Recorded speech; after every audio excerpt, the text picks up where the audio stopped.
It's called the Festival of Dangerous Ideas, but is the murder of girls and young women by their families a dangerous idea too far? Ideas don't get much more dangerous than honour killings, the murder of women deemed to have brought shame on their family. Public outrage forced the organisers of the festival to cancel a speech titled "Honour Killings Are Morally Justified."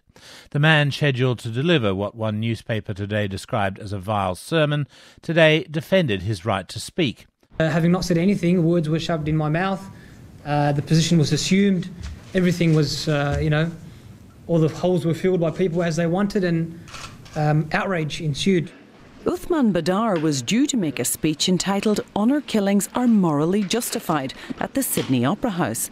He's the spokesman for the group Hizb ut-Tahrir in Australia. It advocates the establishment of an Islamic state and has been outlawed in several countries. The point of the speech was to question some of the assumptions on the issue of honour killings, some of the presumptions, some of the perceptions, some of the definitions. And really to show that in the end the issue is not about violence, it's not about violence towards women or anyone else, but it's about cultural and political imposition. Today, speaking to the media, he declined to say whether or not he believed that there were circumstances in which so-called honour killings could be justified. In another dangerous idea that did come from his mouth today, he said the Islamic extremists ISIS have merely committed mistakes in Iraq and Syria and people should get over it. Nick Grimm was there for PM. The title of Uthman Badar's speech, which was to be part of this year's lineup at the Festival of Dangerous Ideas, was always intended to be provocative, to generate lively discussion and stimulate thought. But today it instead had the would-be speechmaker convening a media conference to accuse his critics of Islamophobia. Uthman Badar denies he's a man espousing dangerous ideas. One of the strongest points that needs to be registered that I have not said anything. It was a talk that was advertised on part of the organisers, along with a lot of other talks, and having not said anything, words were shoved in my mouth, the position was assumed, everything was, all the holes were filled by people as they wanted, and outrage ensued. And of course that is the way Islamophobia works, because the assumption is that we know what the Muslims will say. We know what their positions are. They're backward, they're prone to violence, they're oppressive towards women, yada, yada, yada. To make his point, Uthman Badar cited some of the other topics up for discussion at the Festival of Dangerous Ideas. Topics like, are women sexual predators? And now I have to kill you. Or, killers can be good. In previous years, a speechwriter for US President George W. Bush delivered a speech justifying torture. Uthman Badar believes any of those topics would have generated similar outcry if he'd been the person delivering the speech. I don't think the title is an issue, per se. Well, you say the title's not an issue, but you pointed out that people took offence without you even opening your mouth. Yeah, on the topic. What was it that people took offence to? And what was it about the subject that you think people were offended by? Well, obviously that's a question for the people to answer, but assumptions were made. People made assumptions, different people had different assumptions, and obviously the main sort of outrage has been, how can you justify honour killings? So people obviously made their own assumptions and jumped from that. Uthman Badar was then duly asked the direct question, are honour killings justified? It was a question he was reluctant to answer. Wait for my opinion piece.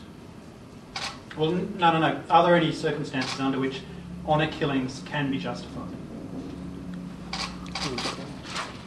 You have to wait for my articulated views on that. Well, no, I don't think that's good enough, because you've called the media here today to talk about this subject. Are there any circumstances under which honour killings can be justified? It's a critical issue. I don't think it is. It's a critical issue, by what standard? Let's get to the facts. I should nevertheless be very clear, and I will be very clear, that Islam does not condone any form of abuse or violence towards women.